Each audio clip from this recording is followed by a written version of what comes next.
Did Joe Biden just set the stage for World War III and another American Civil War?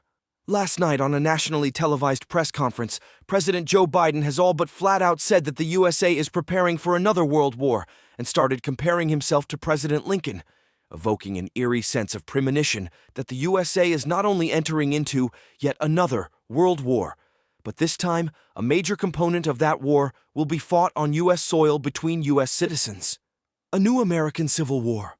While this may seem far-fetched, remember back in 2021, Biden abandoned $14 billion worth of U.S. military hardware in Afghanistan that is now in the hands of worldwide terrorist groups like Hamas, Al-Qaeda, and the Taliban. This was done deliberately in order to set the stage for a global war designed to destroy the world economy, cause massive starvation, and plunge the world into a new era of totalitarian tyranny with men like Biden in charge. They intend on forcing Israel's Samson Plan, a proposed nuclear assault on Muslim nations that will force the entire globe into years of conflict and destroy civilization as we know it. We cannot allow this to happen. You must be ready to march on Washington, or all is lost. The following video comes from End Times Productions' YouTube channel and creates an ominous level of tension as Biden stares at the camera through thin-slit eyes, which according to facial expression analyzation occurs when someone is saying a series of bold-faced lies. Biden is looking you right in the eye and basically saying, "Fuck you, America. I work for China and we are going to steal your nation right out from under your noses because the world leaders believe you are too stupid to notice." Are you stupid is the question? Let us know in the comments. Did Joe Biden just announce World War III live on TV? In case you missed it, Joe Biden just addressed the nation regarding the wars in Ukraine and the situation in Israel. And well, things are starting to get biblical.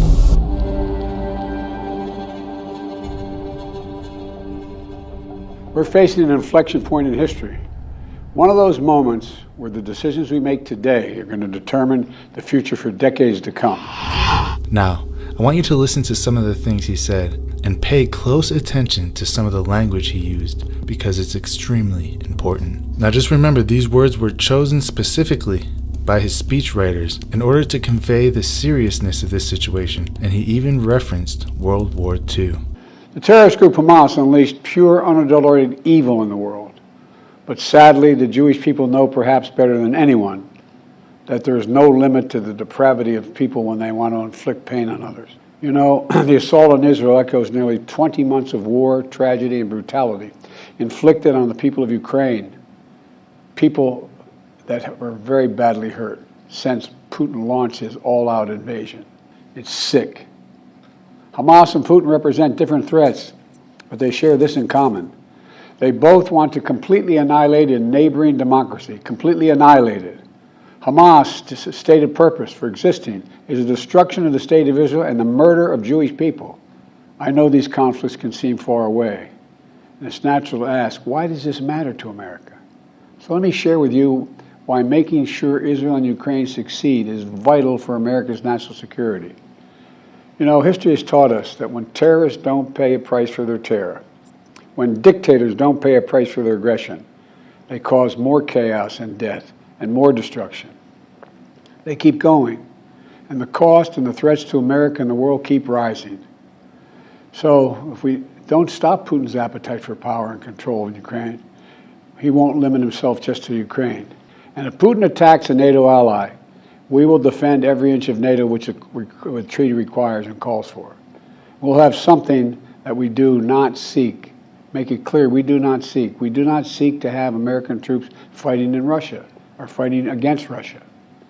Beyond Europe, we know that our allies, and maybe most importantly our adversaries and competitors, are watching. They're watching our response in Ukraine as well. And if we walk away and let Putin erase Ukraine's independence, would-be aggressors around the world would be emboldened to try the same. The risk of conflict and chaos could spread in other parts of the world, in the Indo-Pacific, in the Middle East, especially in the Middle East. Iran is supporting Russia in Ukraine, and it's supporting Hamas and other terrorist groups in the region, and will continue to hold them accountable, I might add. You know, just as in World War II, today patriotic American workers are building the arsenal of democracy and serving the cause of freedom. You see what he's doing here? He's referencing World War II in order to try and convince people that today is just as dangerous and basically prepare for World War III. Notice how he never talks about peace in Ukraine. He always talks about the war, and that's no exception for tonight. But every time he brings up the war, he never talks about peace. He never talks about ending the war, peace treaties, or ceasefires. When it comes to Ukraine, it's almost like they really want this war to continue. Now listen to him telling people that America is the glue that holds the world together. American leadership is what holds the world together. American alliances are what keep us, America, safe. American values are what make us a partner that other nations want to work with. To put all that at risk, if we walk away from Ukraine, if we turn our backs on Israel, it's just not worth it. What would happen if we walked away? We are the essential nation. Meanwhile, Putin has turned to Iran and North Korea to buy attack drones and ammunition to terrorize Ukrainian cities and people. But wait, there's more. He even brings up the Civil War, believe it or not. I'm told I was the first American to enter a war zone not controlled by the United States military since President Lincoln. America is a beacon to the world. Still. Where, as my friend Madeleine Albright said, the indispensable nation.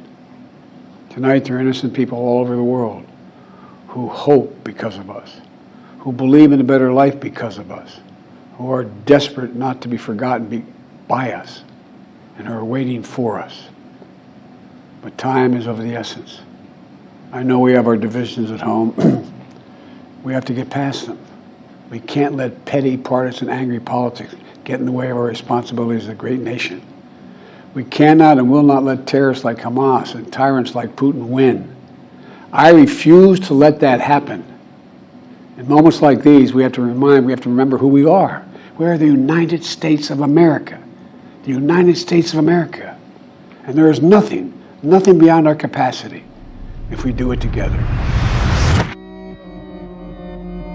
It's obvious what is happening, in my opinion. What we just witnessed live on TV was the seeds of World War III being planted. The language he used is totally undeniable, and it was specifically chosen in order to get people in the right mindset. You see, he's drawing parallels to World War II, to the Civil War, in order to conjure up those feelings in people again, so that when the time comes, the American people will be begging for war. As you can see, things are not looking good for the future of humanity. But this is just my opinion. Maybe I'm wrong. What do you think about this?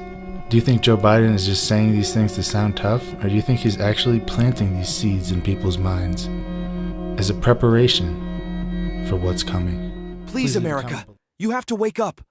Our nation is being stolen right from under our noses, and no one is doing a damn thing to stop it. Stockpile supplies. This is really happening. Share this video and spend the next few hours researching into Biden's connections with communist China and Islamic terrorists. Our nation is in danger, and only you can help prevent this from happening. Do it for your family, your friends, and the nation you love. Be ready.